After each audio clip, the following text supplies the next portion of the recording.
Hello friends, welcome to my channel. आज की आपकी क्लास है आरआरबी 2025 के हिस्ट्री एमसीक्यूज क्वेश्चन, जो आपका पेपर होने वाला है 2025 में। तो चलिए शुरू करते हैं आज की क्लास। सबसे पहले आप चैनल को सब्सक्राइब कर लीजिए। तो आपका पहला क्वेश्चन है, किस स्थान को बंगाल सेना की नर्सरी कहा जाता था? अवध, पूर्वी उत्तर प्रदेश, पंजाब और बंगाल। तो इसमें आपका ऑप्शन सही होगा ए, अवध। अवध को हम बंगाल सेना की नर्सरी कहते थे। अगला क्वेश्चन है, संथाल विद्रोह और 1857 के विद्रोह के दौरान निम्नलिखित में से किसने अंग्रेजों की मदद की थी? महाराजा मेहताब चंद, टेकचंद, तेजचंद, मूलचंद। आपका राइट ऑप्शन होगा बी, टेकचंद। इसमें आपका टेकचंद नहीं, ए होगा महाराजा मेहताब चंद, ए ऑप्शन। अगला क्वेश्चन है, झांसी की रानी लक्ष्मीबाई किस वर्ष युद्ध में मारी गईं? आपके ऑप्शंस हैं 1853, 1858, 1885 और 1835। तो आपका इसमें राइट ऑप्शन होगा बी, 1858 में रानी लक्ष्मीबाई की युद्ध में मारी गईं। अगला क्वेश्चन है, सिपाही विद्रोह सिपाही विद्रोह और 1857 के विद्रोह के संदर्भ में किसने कहा था कि न तो प्रथम, न ही राष्ट्रीय और न ही स्वतंत्रता संग्राम? तो इसमें आपका राइट ऑप्शन होगा सी, आर.सी. मजूमदार। अगला क्वेश्चन है, किस मुगल बादशाह को अंग्रेजों ने रंगून निर्वासित कर दिया था? बहादुर शाह थर्ड, बहादुर शाह अहमद शाह, बहादुर शाह प्रथम और बहादुर शाह जफर। इसमें आपका राइट ऑप्शन होगा डी, बहादुर शाह जफर को। अगला क्वेश्चन है, भारत में पहला मेडिकल कॉलेज किसके काल में स्थापित किया गया?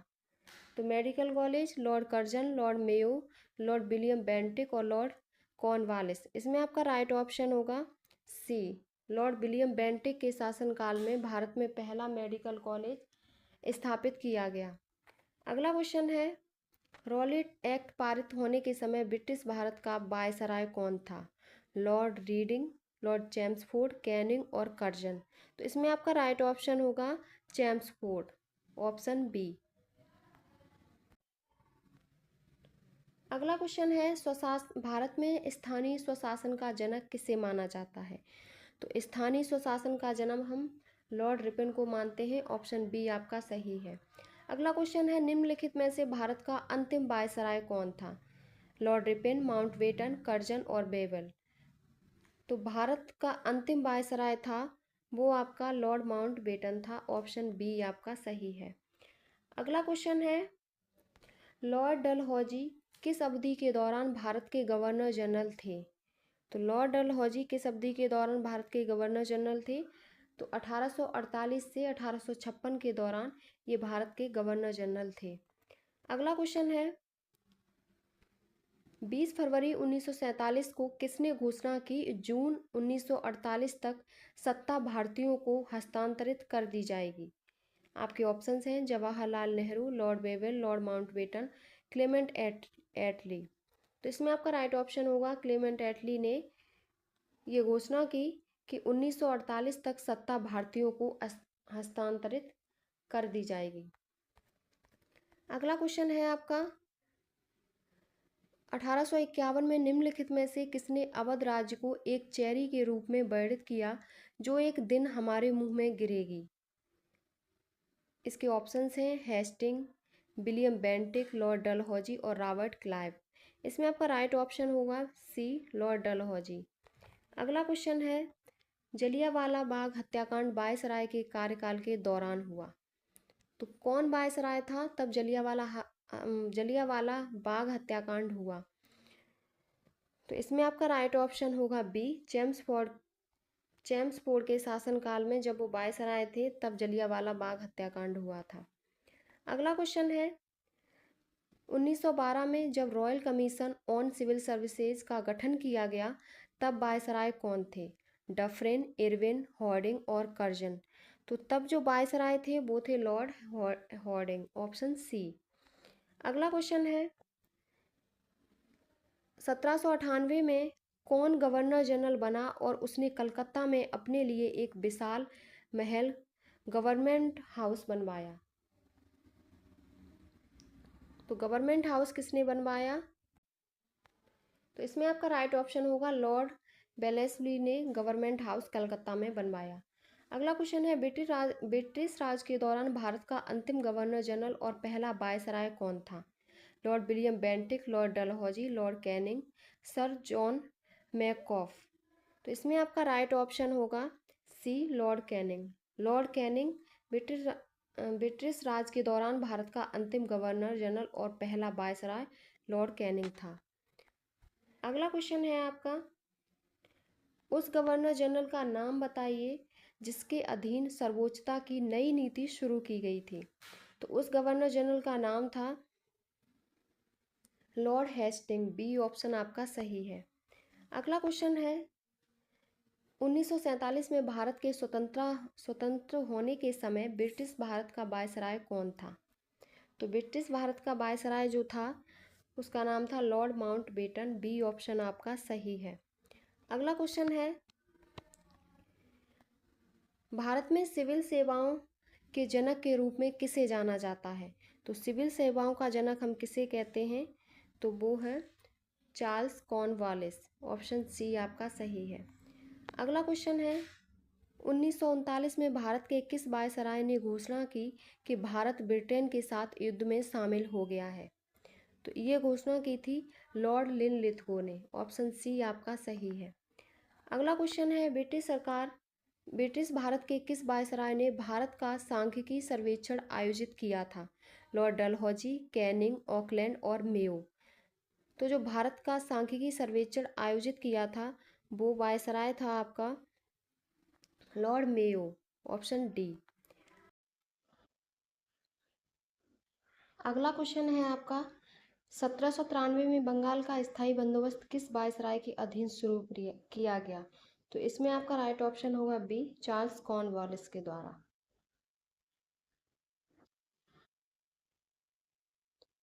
अगला क्वेश्चन है भारत में सांप्रदायिक निर्वाचन क्षेत्र का जनक किसे कहा जाता है? लॉर्ड कर्जन, हॉर्डिंग, मार्ले और मिंटो। तो भारत में सांप्रदायिक निर्वाचन क्षेत्र का जनक हम जिसे कहते हैं वो है लॉर्ड मिंटो। ऑप्शन डी आपका सही है। अगला क्वेश्चन है भारत में वर्नाकुलर प्रेस एक्ट किसने लागू किया? लॉर्ड विलिंगडन ने, लॉर्ड लेटन ने, रिफिन ने और डलहौजी ने। तो वर्नाक्लुअर प्रेस एक्ट जिसने लागू किया वो था लॉर्ड लेटन। बी ऑप्शन आपका सही है। अगला क्वेश्चन है निम्नलिखित में से किसने भारत के गवर्नर जनरल का पद सृजित किया था?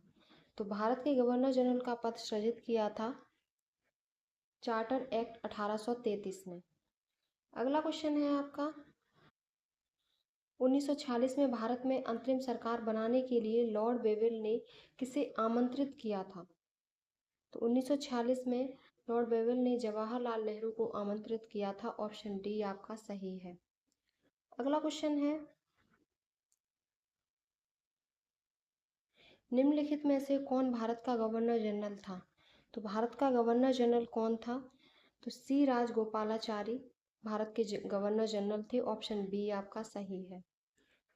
अगला क्वेश्चन है भारतीय प्रेस के मुक्तिदाता के रूप में किसे जाना जाता है? तो भारतीय प्रेस के मुक्तिदाता के रूप में हम चार्ल्स मैडकॉफ को जानते हैं। ऑप्शन सी आपका सही है। अगला क्वेश्चन है पहला नगर निगम ब्रिटिश काल के दौरान 1688 में पूर्व प्रेसिडेंसी शहर में स्थापित किया गया था। तो ये आपका स्थापित किया गया था मद्रास में। ऑप्शन बी आपका सही है। अगला क्वेश्चन है जवाहरलाल नेहरू ने निम्नलिखित में से किस अधिनियम को दास्ता का नया चार्टर के रूप में वर्गीकृत किया? तो इसमें आपका सही होगा भारत सरकार अधिनियम 1935। ऑप्शन सी आपका राइट होगा। अगला क्वेश्चन है 1919 की जलियांवाला बाग घटना की जांच के लिए भारत सरकार ने किस आयोग का गठन किया? तो भारत सरकार ने जिस आयोग का गठन किया वो आयोग था हंटर कमीशन। ऑप्शन डी आपका सही है, हंटर कमीशन। अगला क्वेश्चन है, निम्नलिखित में से किस कानून के तहत ईस्ट इंडिया कंपनी को समाप्त कर दिया और ब्रिटिश भारतीय क्षेत्रों पर ब्रिटिश रानी के नाम पर शासन किया? तो इसमें आपका ऑप्शन सही होगा बी, भारत सरकार अधिनियम 1858 के द्वारा। अगला क्वेश्चन है, भारत सरकार अधिनियम 1919 को भारत के तत्कालीन वायसराय द्वारा किसकी सिफारिश पर पारित किया गया था? तो एडविन मॉन्टेग्यू की सिफारिश पर भारत सरकार अधिनियम 1919 को भारत तत्कालीन वायसराय पारित किया गया था। अगला क्वेश्चन है आपका, साइमन कमीशन भारत कब आया? तो साइमन कमीशन भारत कब आया? तो साइमन भारत आया था 1928 में। ऑप्शन सी आपका सही है। अगला क्वेश्चन है, रॉलेट अधिनियम के तहत निम्नलिखित में से कौन सा उपाय किया गया था? तो रॉलेट अधिनियम के तहत जो उपाय किया गया था वो था बिना मुकदमे के कारावास। बिना मुकदमे के कारावास इसमें दिया गया। अगला क्वेश्चन है, बम्बई दक्कन में पहला राजस्व बंदोबस्त इसी वर्ष लागू हुआ? 1820, 1720, 1920 और 1280। तो मुंबई में लागू हुआ वो था 1820। बम्बई में दक्कन में पहला राजस्व बंदोबस्त 1820 वर्ष में लागू हुआ।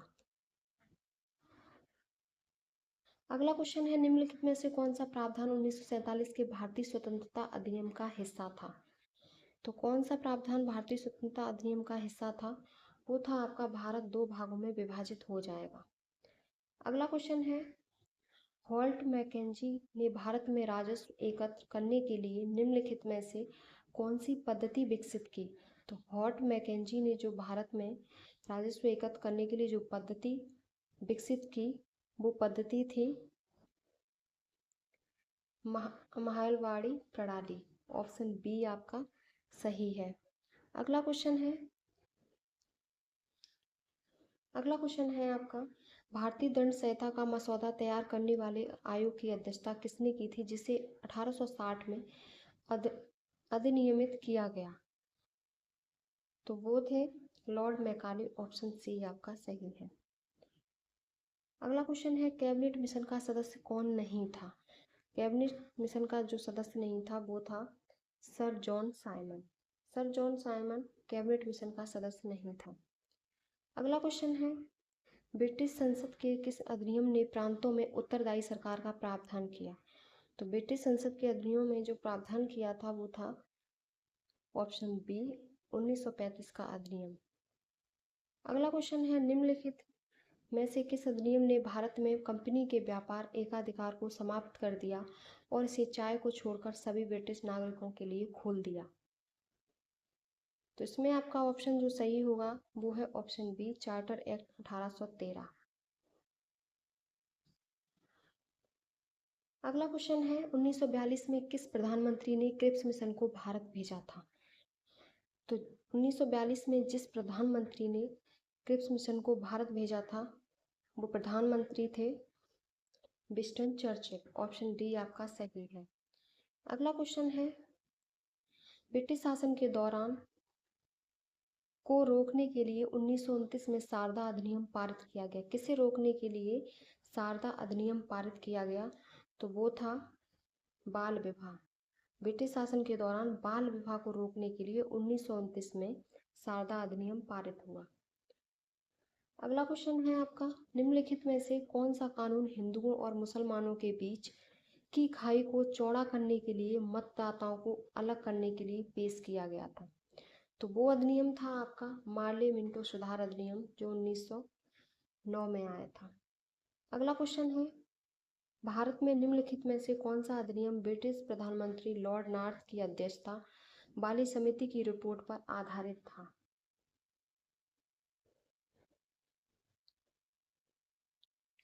तो जो रिपोर्ट पर आधारित था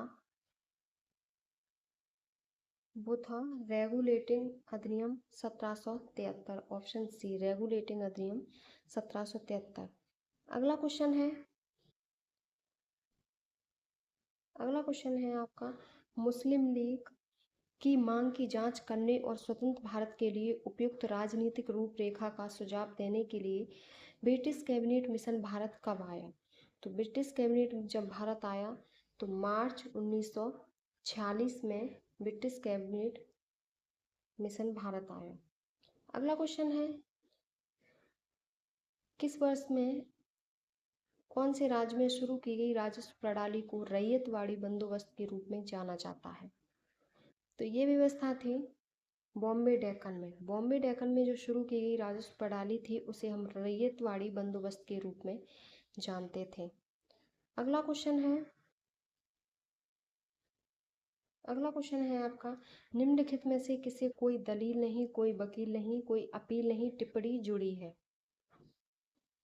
तो ये टिप्पणी जुड़ी है आपकी बी रॉलेट एक्ट से। अगला क्वेश्चन है, वुड्स डिस्पैच निम्नलिखित में से किस सुधार से संबंधित था? तो वुड्स डिस्पैच जिस सुधार से संबंधित था वो था शिक्षा। ऑप्शन ए आपका सही है।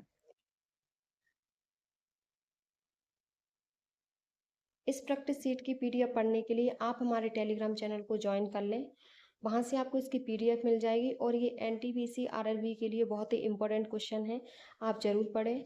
और अगर वीडियो आपको पसंद आई हो तो प्लीज़ चैनल को like, subscribe, share and comment करें।